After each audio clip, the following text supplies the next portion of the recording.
अध्यक्ष महोदय, आज देश के अंदर जो गंभीर बीमारी तेजी से फैल रही है, कैंसर रोगियों की संख्या, जिसकी चपेट में गरीब तक मध्यम वर्ग के लोग तेजी से आ रहे हैं, महंगी दवाइयों और समय पर इलाज नहीं मिलने से हो रही मौतें चिंता का विषय। मैंने मंत्री जी से कैंसर के रोगियों की दवाओं को कम मूल्य पर उपलब्ध करवाने के संबंध में सवाल पूछा, इसका जवाब मंत्री जी ने दिया। अध्यक्ष महोदय, मैं दो पूछ सकते हैं ना साहब? हाँ, पहले एक पूछ लो आप। पहले एक पूछ लेता हूँ। आप प्रश्न पूछो जो लिख के लाते हो उसकी जगह। जवाब में कहा कि एनपीपीए 27/2/2019 को गैर अनुसूचित कैंसर रोधी दवाओं पर 30% व्यापार मार्जिन की अधिकतम सीमा तय की, जिससे दवाओं की 526 ब्रांडों की एमआरपी में औसतन 50% कमी हुई।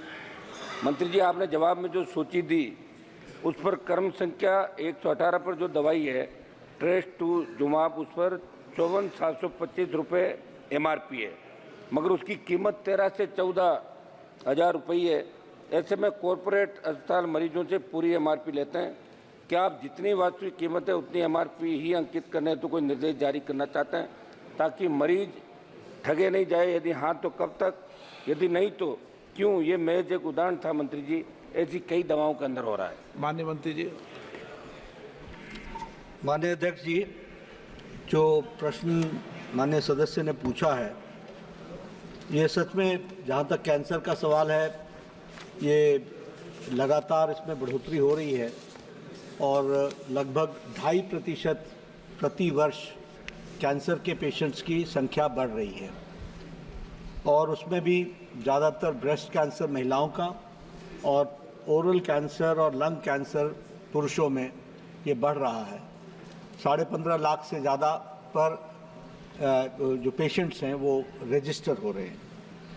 जो दवाइयों के बारे में उन्होंने कहा, वो हमारी एक लिस्ट है जिसको हम मॉनिटर करते हैं और कुल मिलाकर के जो, जैसा मैंने पहले प्रश्न में भी कहा कि national list of essential medicines, इसमें 131 दवाएं कैंसर की हैं, 131 जो शेड्यूल 1 में आती हैं, जो उसकी प्राइसिंग सरकार करती है और एनपीपीए करती है, और ये वो मेडिसिन्स हैं जो मोस्ट कॉमनली यूज्ड हैं और जिनका उपयोग किया जा रहा है, और इस पर एनपीपीए जो है वो सीलिंग प्राइसेस लगाती है। इसके माध्यम से लगभग 294 करोड़ रुपए का पेशेंट्स को फ़ायदा हुआ है इस सीलिंग को लगाने से, और इसको हम लोगों ने इसी तरीके से आगे बढ़ाने का भी प्रयास किया है।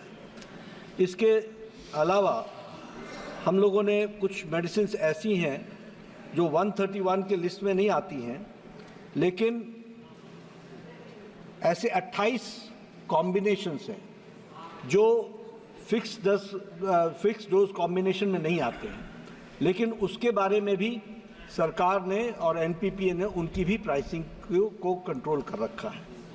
और जहाँ तक सवाल है ये cost of the level of the जो डिस्ट्रीब्यूटर के पास पहुँचता है, उससे 30%, उससे ज़्यादा की एमआरपी नहीं हो सकती है, और यह भी 50% से कम हो रहा है, यानी 50% प्राइसेस उसमें से कम की गई है। इस तरीके से कोशिश की गई है कि कैंसर के ड्रग्स को हम अफोर्डेबल प्राइसेस में कर सकें। दो बातों पर हम लोगों ने विशेष ध्यान दिया है। एक तो ये जो जन औषधि केंद्र हैं, इन जन औषधि केंद्रों में हम लोगों ने लगभग जो 13,000 आउटलेट्स हैं, उन 13,000 आउटलेट्स में जो लगभग 2,000 मेडिसिन हम देते हैं, उसमें से 83 मेडिसिन एंटी कैंसर की भी हैं, और जहां हम दवाइयों को देने का प्रयास करते हैं।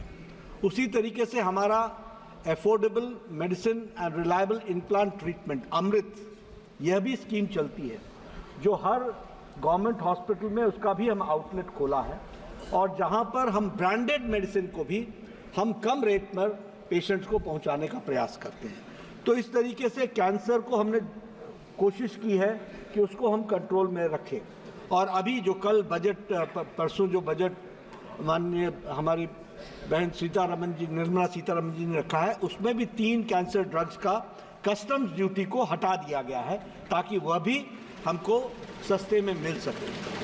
अभी माननीय सदस्य ने जो प्रश्न पूछा है उसके वो एक विशेष के बारे में पूछा है, वो उन्होंने बताया है, मैं इसको ज़रूर एग्जामिन करता हूं कि ये कोई आपने नंबर बताया है, उस नंबर को पर मैं एग्जामिन करूंगा कि अगर वो एमआरपी से आगे जा रहा है तो स्थानीय वहाँ के अधिकारी उसकी चिंता करेंगे। लेकिन जो हम लोगों ने एनपीपीए ने जो सीलिंग प्राइसेस तय की हैं उससे ज़्यादा पर कहीं भी कोई दवाई नहीं बेची जाएगी, ये हमारी जिम्मेवारी है। माननीय सदस्य। अध्यक्ष महोदय, मंत्री जी ने एनपीपीए 27/2/2019 को गैर अनुसूचित कैंसर रोधी दवाओं पर 30% व्यापार मार्जिन की अधिकतम सीमा तय की, लेकिन जिन दवाओं को इन श्रेणी में अनुसूचित किया उन्हीं दवाओं में एक अतिरिक्त साल्ट मिलाकर फार्मा कंपनियां मनमाफिक दरों से दवाएं बेचने लग गई। ऐसे में आपकी अधिसूचना का अतिक्रमण करने के लिए उन्होंने तोड़ निकाल लिया। ऐसे में क्या फार्मा कंपनियों द्वारा किए जा रहे ऐसे कार्यों पर लगाम लगाने के लिए कोई नीति लाएंगे?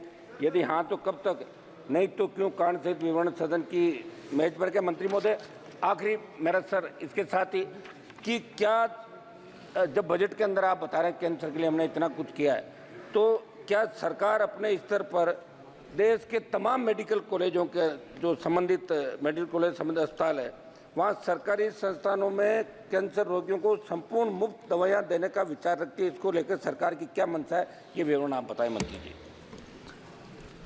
नहीं, जहाँ इन्होंने कहा कि कोई दवाई में सॉल्ट बढ़ा देते हैं या कॉम्बिनेशन, मैंने उसका जवाब दिया कि देखिए ये रेगुलर प्रोसेस है। जब हम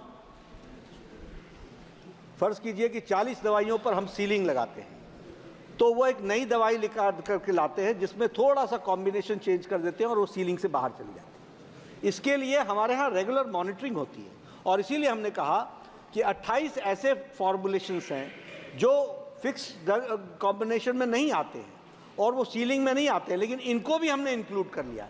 so this is a regular process. कोई इस तरीके का मार्केट में कोई दवाई आती है, हमारी कोशिश ये है कि कोई भी कैंसर का ड्रग जो आए और उसकी वो अफोर्डेबल ना हो, उस पर सीलिंग लगाने के लिए एनपीपीए जो हमारी प्राइसिंग अथॉरिटी है वो कारगर है और वो उस पर एक्शन लेकर के उसको सीलिंग में लाने का प्रयास करती है।